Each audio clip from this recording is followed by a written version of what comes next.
Snow fell quietly on Christmas Eve. Lily Hartman stood in the hallway, holding her breath. From the living room came her father's low voice. "She won't fight back, she never has." The words struck her harder than the winter cold.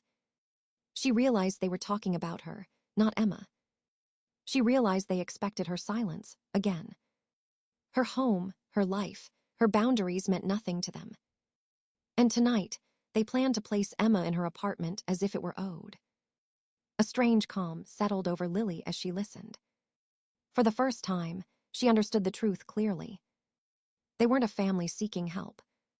They were a family preparing to take. And they believed she would simply let it happen. Lily sat alone in her apartment the morning after Christmas. The silence felt heavy, almost familiar. Memories drifted back the way they always did. They never arrived as stories, only as stinging fragments. She remembered being 8, waiting for her parents after a school recital. Emma had forgotten her backpack, so everyone rushed back for it. No one mentioned Lily's performance again. She remembered the year she won a regional art prize. Her mother placed the certificate on the fridge for a day. Then she replaced it with Emma's dentist appointment reminder. Small things, but they stacked like stones on her chest. By 13, Lily knew how to step aside without being asked. By 15, she learned that Emma's disappointments outweighed her achievements. She tried not to resent it, but resentment bloomed quietly. On her 16th birthday, she dressed in a new blue skirt. She waited by the window for the restaurant reservation time. Then the phone rang, and everything fell apart in seconds. Emma had tripped on the stairs and twisted her ankle slightly. Her mother canceled the dinner without hesitation or discussion. "We'll celebrate later," she said, already fussing over Emma. Later never came, and Lily pretended it didn't matter. But she cried in the shower that night so no one would hear. As she grew older, she learned to hide her hurt with politeness. She learned to nod, smile, and agree so the peace would hold. Her father often praised her for being the calm one. He never realized calmness was only the absence of being considered. In college, Lily finally carved out a life that felt her own. No chaos, no expectations, no guilt disguised as affection. But every holiday, she felt the pull of old patterns. Every visit home reminded her of her invisible role. Emma would talk endlessly about her problems and triumphs. Her parents would dote, soothe, and applaud as if she were royalty. Lily would pour the wine, clear the dishes, and remain unnoticed. It wasn't cruelty, she told herself. Just a long tradition of forgetting. She existed beyond convenience. Yet the forgetting formed its own kind of cruelty. Now, as she sat in her quiet apartment, she understood more clearly. Her family's favoritism wasn't a phase or misunderstanding. It was a system, rehearsed for years, polished with habit. She had been raised to expect less, accept less, and ask for nothing. She had been taught that Emma's needs were emergencies, and her own were whispers that never reached anyone's ears. The realization hurt, but it also sharpened her. She felt something old shifting inside her, like a locked door moving. The past had shaped her, but it no longer owned her. Not after what she heard last night. Not after understanding what they planned. The girl who used to stay quiet was gone. And the woman she became was finally opening her eyes. The Christmas gathering at Lily's apartment had felt strange from the moment they arrived. Her mother walked in first, scanning the rooms as if inspecting property. Her father followed with a smile that looked rehearsed. Emma entered last, clutching a scarf dramatically, as though bracing for tragedy. Lily sensed something coordinated, but kept her expression calm. They brought too many bags for a single evening visit. Her mother placed them by the hallway without asking where to put things. Emma wandered through the apartment like someone choosing a bedroom. Lily felt a flicker of unease, but stayed polite. Dinner was stiff, full of thin compliments and distracted glances. Her father kept asking if Lily ever felt lonely in this big place. Her mother kept sighing about Emma's fragile state lately. No one asked Lily how she had been doing. No one ever did. After dessert, her father finally cleared his throat. He exchanged a look with her mother that Lily didn't miss. Then he began speaking with the tone he used for difficult announcements. He said Emma needed support, stability, and a space to recover. He said the family had been brainstorming a healthy solution. Her mother nodded vigorously like it was a group decision. Emma stared at her lap, pretending guilt so obviously it felt scripted. Then her mother delivered the real message, without hesitation. They thought Emma should stay with Lily for 6 months to a year. They said it as though it were already decided and agreed upon. Her father emphasized how generous and responsible Lily had always been. Her mother emphasized that Emma was going through so much lately. Emma added a quiet tremble in her voice for effect. Lily sat very still, letting the words settle. A year. Not a visit, not a temporary crash, but a transfer of space and control. Her home becoming Emma's refuge by default. Her life bending around Emma's crisis, once again. Lily looked at them, one by one, and understood the layers beneath. Her mother's practicality was never neutral. Her father's moral pressure was a familiar tool. Emma's helplessness was a practiced performance that erased Lily's needs. They expected her to accept it immediately, gracefully, and without question. They expected her old role to resurface, the quiet daughter, the accommodating one. The one who didn't fight back. Lily offered a small smile and said she needed time to think. Her mother exhaled in relief, mistaking calm for compliance. Her father clapped her shoulder, calling her a good girl. Emma thanked her with watery eyes that didn't match her smirk. But Lily wasn't agreeing. She was listening. She was watching. And she was calculating every implication of their plan. That night, when the door finally closed behind them, Lily stood in silence. The apartment felt different now, heavier and less hers. Their expectation lingered in the air, like a claim they believed they owned. Her mind replayed her father's whisper from earlier. She won't fight back. They thought she would surrender without a thought. But they were wrong. For the first time, Lily wasn't afraid to be the one who said no. Lily spent the next days in quiet preparation. She researched property law, trusts, and rights with meticulous focus. Every paragraph, every clause, sharpened her understanding. She made notes in a small leather notebook, precise and organized. Her phone rang constantly with family messages she ignored. Her mother asked about address books. Her father checked in with casual concern. Emma texted short, dramatic complaints about stress and ankle pain. Lily responded politely, but minimally. She waited for the perfect moment to act. One afternoon, her mother asked her to help find a file at her father's office. Lily agreed, hiding the sudden spike of alertness. The office smelled of old wood and paper. She wandered past the desk and glanced at the drawers. Her curiosity pulled her toward a locked cabinet. She found the key taped underneath the desk. Her hands trembled slightly as she opened the drawer. Inside were files labeled neatly in the fatherly handwriting she knew so well. A folder caught her eye. It was labeled, "Condo Transfer Immediate Action." She opened it. Her breath caught. A quitclaim deed rested on top, crisp and formal. It transferred full ownership of her apartment to Emma. And there it was. Her signature, forged perfectly, already on the paper. Lily's heart raced, but her mind remained clear. This was no oversight. No accidental miscommunication. It was a deliberate plan, orchestrated with precision. Her parents had intended to take her home, her property, her life, without asking. She studied the document carefully, memorizing every detail. The deed was ready to be filed at any moment. They believed she would remain ignorant. They believed she would remain silent. They underestimated her. Lily closed the folder slowly, locking it back in the drawer. Her fingers lingered on the handle for a moment.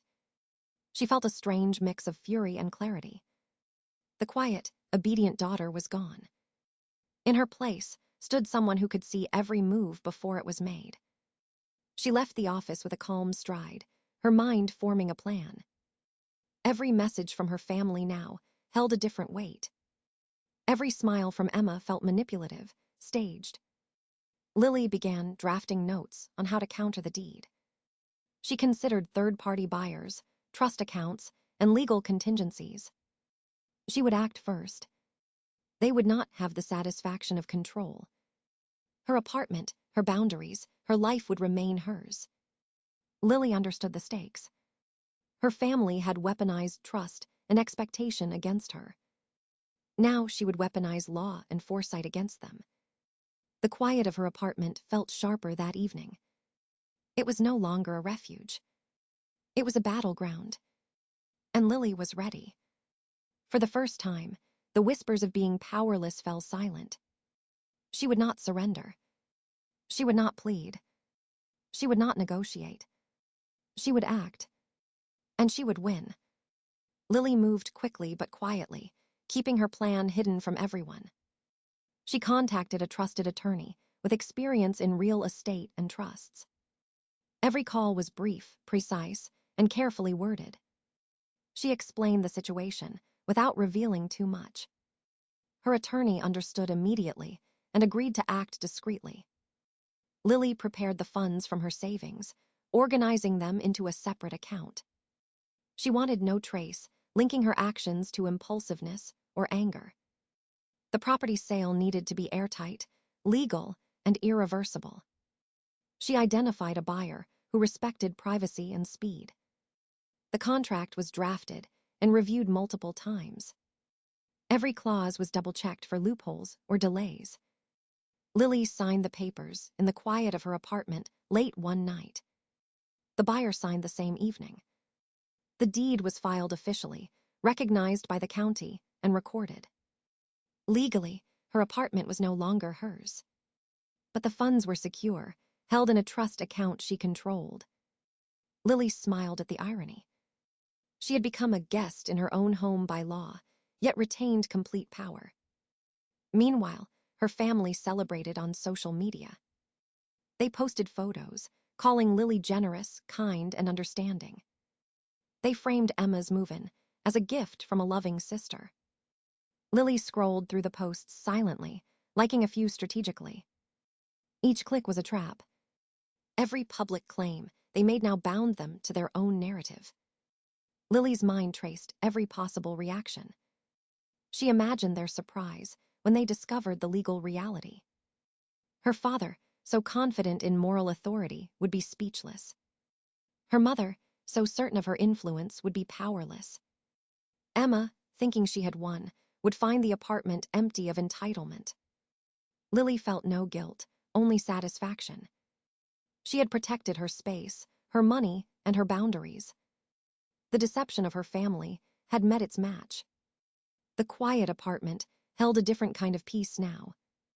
It was sharp, controlled, and undeniably hers in all ways that mattered. She considered the posts, the captions, the dramatic photos. Her family had trapped themselves in their own story. Every claim, every emotional plea would now work against them. Lily's phone buzzed with new notifications from relatives congratulating her on generosity. She ignored them all. Each message was another layer of proof for her strategy. She spent hours reviewing every legal document carefully. She confirmed the trust account, the sale, the deed, everything airtight. Her apartment may have changed ownership on paper, but the control was hers. It was a paradox, and she reveled in it. She planned her next steps quietly, methodically, without fanfare. The family would not see her move coming. They would act first, only to discover they had no leverage. Lily felt a calm power, the kind that comes from preparation and foresight. For the first time, the fear of being used evaporated completely. She could navigate every interaction with confidence. Every next step, every confrontation, every message could be anticipated and controlled. Lily, finally, understood what it meant to turn the tables entirely. Her life was hers to direct. Her family's plan had failed before it began, and she was ready for whatever came next. Emma arrived at Lily's apartment early one morning, U-Haul in tow. She pushed open the door, expecting familiarity and ease. Instead, she found the locks changed and the space empty. Her face fell, confusion and panic mixing instantly. Lily was nowhere to be seen, her phone off. Emma pulled out her phone and began recording, voice trembling. "I can't believe she would do this to me," she said, tears streaming. "I'm left with nothing. She's taken everything from me." Within hours, the video went live. Friends and followers commented, sharing outrage and disbelief. Lily's name trended in her social circle, vilified without context. Her inbox filled with messages calling her cruel and heartless. But Lily stayed silent. She didn't post anything immediately. She read the messages with calm detachment. She knew the storm would peak before it broke. Then she crafted a response, precise and methodical. She wrote a post, concise, factual, and unemotional. Every word was deliberate, every sentence backed by evidence. She detailed the sale of the apartment to a third party. She explained how the deed and trust protected her legally. She included images of the forged signatures and the quitclaim deed. She described the family's plan, step by step, without embellishment. No anger, no tears, no accusations. Only logic and facts. She posted it quietly, letting the evidence speak. The initial backlash shifted slowly as people read her explanation. Comments of doubt emerged, questioning Emma's claims. The narrative began to change subtly, but visibly. People started seeing the deception and manipulation for what it was. Lily monitored the posts, but did not engage in debate. She let her proof carry the weight of truth. Her family watched in disbelief. Every smile in their social media posts now looked hollow. Every phrase praising Lily as generous became ironic. Emma's video lost credibility, with each new comment highlighting the documents. Lily's strategy had worked silently, cleanly, and without drama.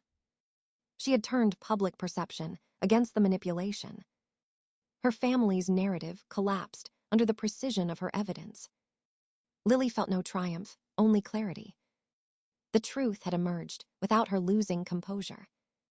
She realized she no longer needed to argue emotionally. Facts were more powerful than anger or tears. Each notification she ignored was another confirmation of her control. The posts from relatives and friends became confused, unsure how to respond. Her family's attempt to shame her publicly backfired. Lily had anticipated every move. Every post, every video, every plea had been part of her calculation. By evening, the storm had shifted completely. Lily's account stood firm, unshaken, a shield of logic and evidence. Emma's cries online became hollow echoes of a plan that failed. Lily finally allowed herself a small, quiet exhale. She had won without confrontation. She had protected her life and her property. And she had done it on her own terms. The control, the calm, and the victory were entirely hers. Her phone buzzed with a message from her mother. The words were sharp, accusatory, and full of disappointment. "You've destroyed our family," it read. Lily stared at the screen without blinking. She felt none of the guilt her mother expected. She had anticipated this reaction long before it came. Her fingers hovered over the keyboard, steady and deliberate.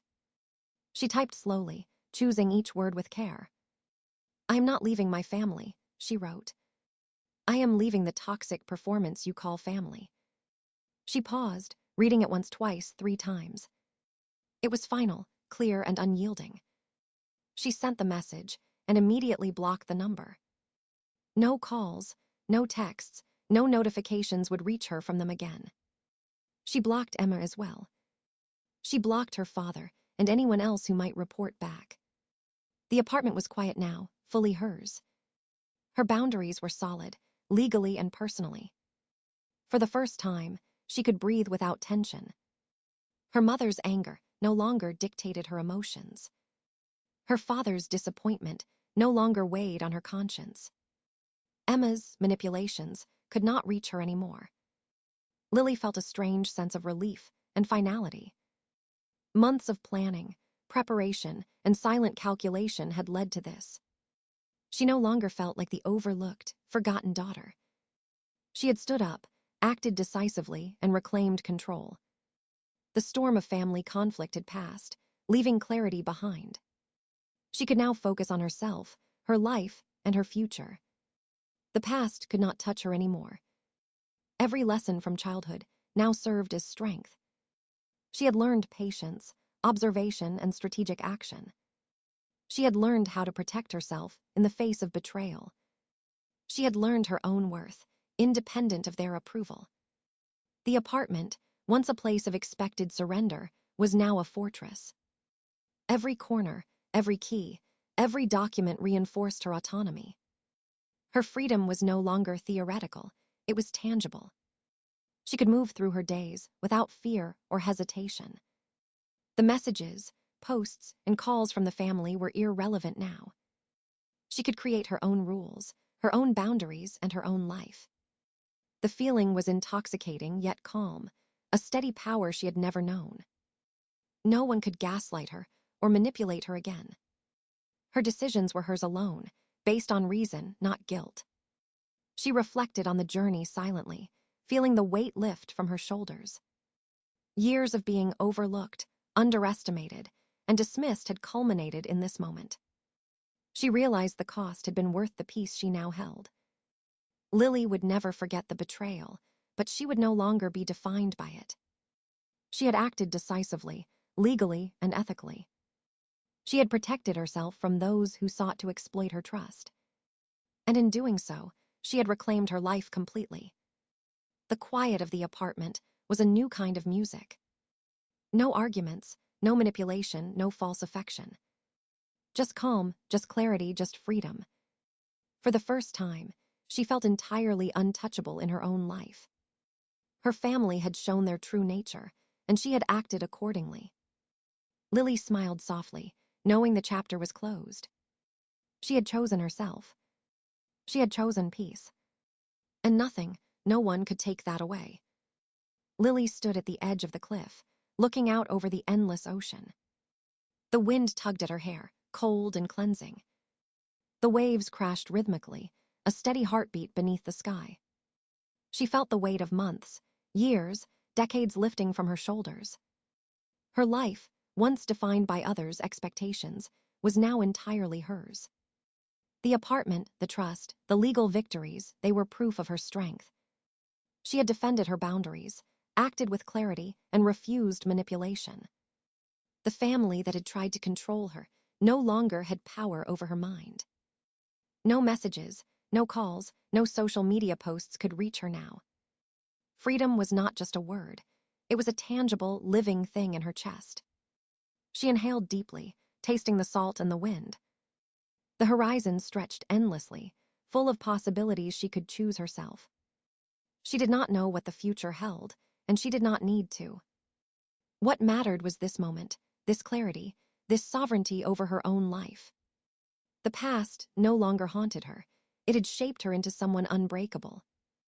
Her heart beat steady, calm, and free. For the first time, she felt completely at peace with who she was. The noise of manipulation, of expectation, had vanished entirely. Only the sound of the ocean remained, a lullaby for her newfound life. Lily smiled softly and stepped back from the edge, ready for whatever came next. Her future was hers, and nothing could take it away.